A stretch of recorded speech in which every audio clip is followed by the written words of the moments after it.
Hemos reunido para hablar acerca del terrorismo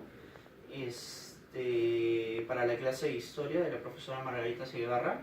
Estamos los alumnos Mi nombre es Barbosa Rojas Rudy. Roberto Limas, Melanie Corrales, Juan Chávez. y a continuación vamos a empezar hablando sobre el terrorismo y todo lo que pasó en la época de la violencia del Perú, de los años 80 a 2000. Bueno, para esto, de repente empezar por la parte económica y social, ¿no? Que es importante. Yo creo que de repente el inicio de todo esto, de repente, es las desigualdades económicas, ¿no? Que llevaron de repente a que estos pobladores en un principio se unan a Sendero Luminoso. No sé qué digan ustedes. claro, la desigualdad económica trae consigo lo que es desigualdad social.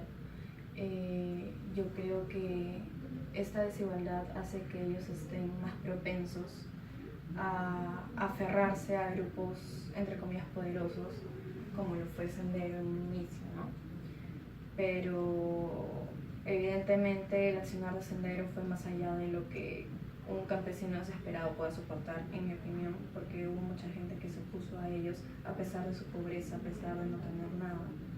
Entonces, sí, yo que considero que la desigualdad fue uno de los motivos de toda esta violencia, pero bueno, el panorama es mucho más grande, ¿no? Bueno, enfocándonos en lo que es desigualdad social y vínculos entre la lejanía del tratamiento del Estado al pueblo y la dejadez por parte de la atención de ello, no vinculó que la población, obviamente, estando oprimida o violentada por los actos que se vivían en ese tiempo, ¿no? El campesinado no tenía, como decir, mucho valor o mucho sentido ser parte o pertenecer a ese tipo de clase social que tenían establecidas. Y además de ello, no fue tanto lo que es la parte, yo digo, discrepo lo que fuera parte económica, sino sería más que sea una parte ideológica o de sentido, ¿no? Es decir, estar en contra de lo que es, no sé, el orden o la estructura de la jerarquía de clases, ¿no? Prácticamente eso. Claro, pero desde mi punto de vista yo pienso que los campesinos también necesitaban cierto apoyo económico y quién mejor para ayudarlos que este grupo, ya que al encontrarse con los campesinos les infundían sus ideologías y formaban un buen grupo. Sí, influía en lo que era parte ideológica, pero no era en lo que era parte económica. Es decir, lo que los grupos subversivos, que como es MRTA y Sendero Luminoso, buscaban, ¿cómo decirlo?, mejorar las condiciones de vida de los campesinados. Yo creo que creo entender lo que quiere decir Juan. O sea, que estos campesinos vivían con la ilusión de que estas personas, como Sendero, ¿verdad? Al momento de que lleguen al poder, se iban a preocupar por ellos, ¿verdad? En la parte económica, ¿no? De repente Claro, ellos no los iban a mantener, o sea, obviamente. evidentemente, o sea, ellos necesitaban recursos para su gente, para sus armas y para todo eso. Entonces el campesinado sabía que el proceso que planteaba Sendero Luminoso iba a tomar su tiempo. Entonces yo creo que el estar conscientes de eso también como que les hizo tomar conciencia de que si querían cambios les iba a costar de todas maneras. Les iba a costar tiempo, dedicación, y en ese tiempo que pasa pues te aferras más a esa ideología, ¿no? Que era tan fuerte. Y ya pues entonces sí, para mí es un motivo bastante importante. No sé si concuerden conmigo, pero yo también creo que quizás en el plano más social un factor importante creo que es de repente la marginación del pueblo indígena, del campesino, ¿no? Que de repente no está tan coludido, tan unido como el Perú, porque el Perú se centralizaba todo en Lima, ¿no? De repente desde el tipo de la aristocracia, ¿no? O sea, había mucha preocupación solamente por la gente que tenía poder o tenía dinero. Pero en esa época la discriminación era mucho más fuerte, no solamente por las medidas sociales y económicas que se tomaban, ¿no? O sea, te puedo decir eso porque debido a la hiperinflación y la mala economía que surgió en esa época, muchos hermanos de mi mamá se fueron a Europa. Entonces ellos comenzaron a ir de cero y bueno. Y cuando los volví a ver, o sea, ellos regresaban, pero cuando ya conversé con ellos, con la conciencia que tengo ahora, con los conocimientos que tengo ahora como universitaria, me di cuenta que ellos se fueron con una idea muy despectiva de lo que es la gente de la sierra. Entonces ellos han vivido toda su vida en Lima, ellos nacieron en Lima, y ellos se fueron con la idea de un Perú. Entonces ellos regresaron y hablaban así y se expresaban como se expresaba la gente del Perú de ese entonces. Entonces, y ellos tenían hijos, a los que ya se han dicho sí, pero es así, es así.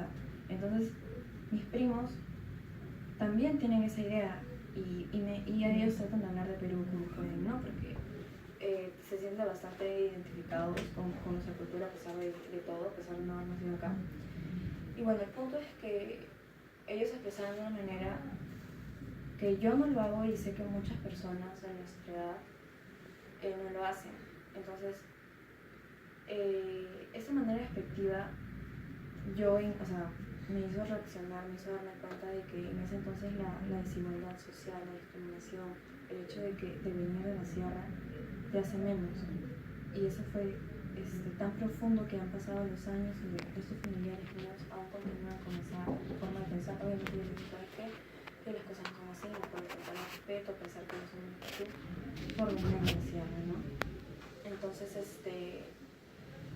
con esta comparación de hechos actuales con los pasados, yo reafirmo que la discriminación también fue bastante fuerte, más de lo que nos podríamos imaginar.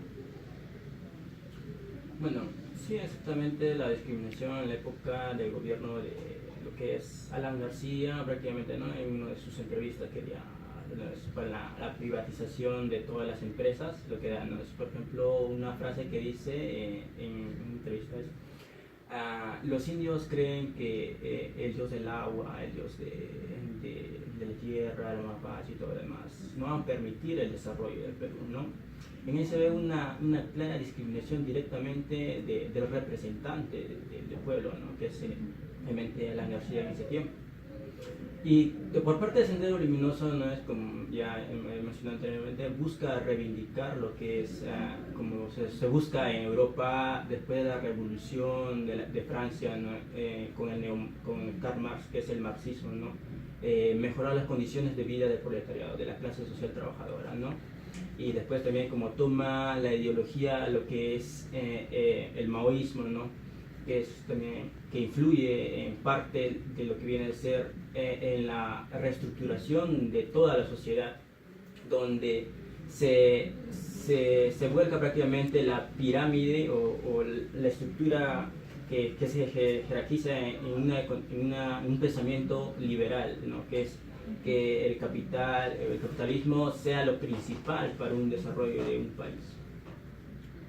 Claro, desde mi punto de vista yo pienso que la discriminación, concuerdo con ustedes, fue algo muy importante porque esto influyó mucho en los campesinos para que se junten, unan fuerzas con Sendero y así puedan agrandar su grupo. ¿O no? Sí, Sí. sí, obviamente, y esto puede traer a la realidad que incluso mucha gente que actualmente se sienta discriminada de repente en provincia y cree que de repente las manos, de repente los medios de producción o la economía se mueva aparte de unos pocos y no de todo el Perú, pueda crear que de repente, no sé si hayan visto, pero creo que puede crear que de repente obviamente actúen de forma subversiva, ¿no? No quiero llamar de repente resentidos sociales, pero hay que tener en cuenta que muchos de estos factores sociales influyen que de repente otra vez vaya a tener actos subversivos, ¿no? Vemos mucho de eso, ¿no? O sea, en la actualidad, ¿no? Sigue habiendo racismo, sigue habiendo desigualdad económica, digamos que los puntos flacos que criticó el pensamiento de Gonzalo no estaban mal, quizás de repente en el accionar, ¿no? O sea, cómo tomó las cosas, Claro. ¿no? Sí. Ahora, si nos basamos que se podría manifestar de nuevo el terrorismo en la actualidad, yo creería que sí, porque el actual gobierno que estamos viviendo en la actualidad, ¿no? Tenemos una desorganización en la parte del Congreso, ¿no? Hay prácticamente abusos, métodos en contra del pueblo, ¿no? Están abusando de lo que es, en este caso, lo que es la aportación o los tributos que paga el pueblo. Podría haber, ¿cómo decir?, de nuevo manifestarse el terrorismo, pero no como concepción de violencia o concepción de, ¿cómo expresarlo?, de una manera como se ve en los años anteriores que se ha manifestado, sino una, ¿cómo decir?, como una manifestación pacífica, y tratar de que este conflicto que se está viviendo ahora en la actividad con lo que son la celebración de los precios en algunos casos y la cortina de humo que se usó por parte de lo que es el ingreso de Perú al mundial, ¿no? Esas cosas. Creo que siempre la izquierda ha atacado puntos débiles del Estado y muchas veces tiene la razón, ¿no? De repente, pero siempre es marcada por el sesgo de que la izquierda es sinónimo de terrorismo, ¿no? Hemos visto muchos casos. Yo creo que, no sé si tú recuerdas, Juan, lo de la cantuta, ¿no? Cuando había ¿no? Cuando había toma ¿no?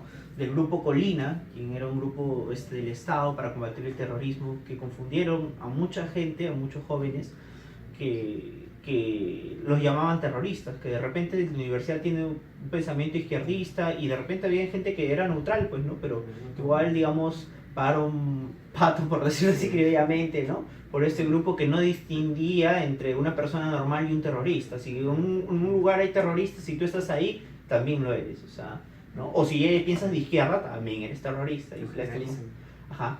Sí, exactamente como se manifiesta ahora en la actualidad, ¿no? Ahora en la actualidad el gobierno o la parte del define al terrorismo como un reclamo ante un acto negativo por parte de él. Es decir, por ejemplo, si vamos a dar una concesionaria, por ejemplo, a una minera o un lugar, y el pueblo reclama, entonces el Estado lo toma como una opinión de terrorismo. Algo que es negativo por parte de esto. Yo creo que hemos discutido bastante los puntos flacos del Estado para el inicio del terrorismo, ¿verdad? Está de más decir cómo han actuado tantas cosas, porque obviamente lo hemos visto en clases, sabemos todo por cultura general. Yo creo que se ha dicho lo que se tiene que decir, que son los planos sociales, ¿no? ¿Por qué nace el terrorismo? Diferencia económica, discriminación, etc. Y bueno, eso es todo, creo. Muchas gracias por compartir sus ideas. Bueno, gracias. Gracias.